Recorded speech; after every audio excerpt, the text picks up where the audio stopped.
चंद्रशेखर आजाद की रैली में फूट फूट कर रोने लगा युवक। सांसद ने देखी समस्या और पुलिस को लगा दिया फोन। भीड़ देखकर विरोधी परेशान, फोन देखकर अधिकारी हैरान। चंद्रशेखर आजाद ने सरकार को ही नहीं विपक्ष को भी परेशान कर रखा है।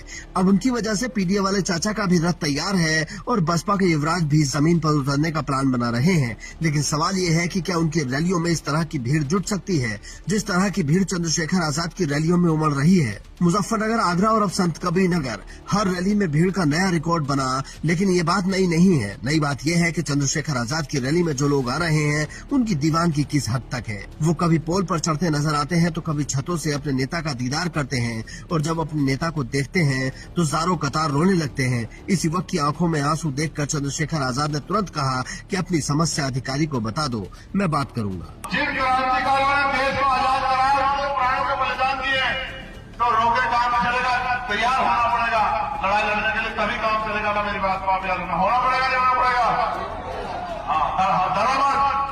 मैं पुलिस के अधिकारियों से बात करूंगा, जो सम्मानित अधिकारी वहाँ अपने कार्य में उन तक अपनी तक पहुंचाओ। मैं आधी बात करूंगा, चिंता मत घबराओ। ये तस्वीरें संत कबीर नगर की हैं, जहां लोग मैदान के पास के घरों की छतों पर बैठ गए थे, जिनसे चंद्रशेखर आजाद विनती कर रहे थे कि नीचे आ जाइए, लेकिन नीचे कहीं जगह ही नहीं थी।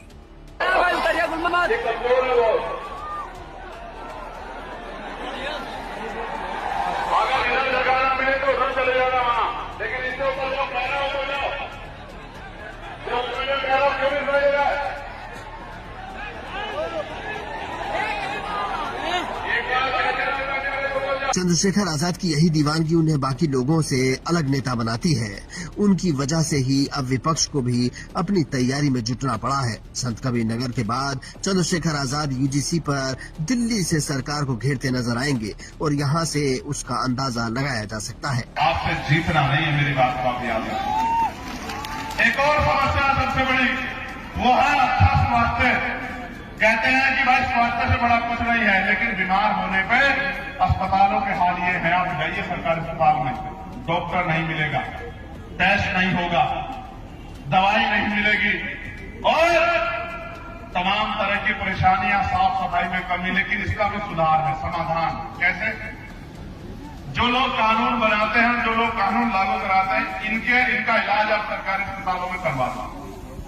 डीएम साहब का, एसएसपी साहब का, एसपी साहब का, सीओ साहब का, एडीएम साहब का, एसडीएम साहब का, तहसीलदार साहब का, कानूनगो साहब का, इनके बच्चों का, इनका इलाज सरकारी अस्पताल में होना चाहिए।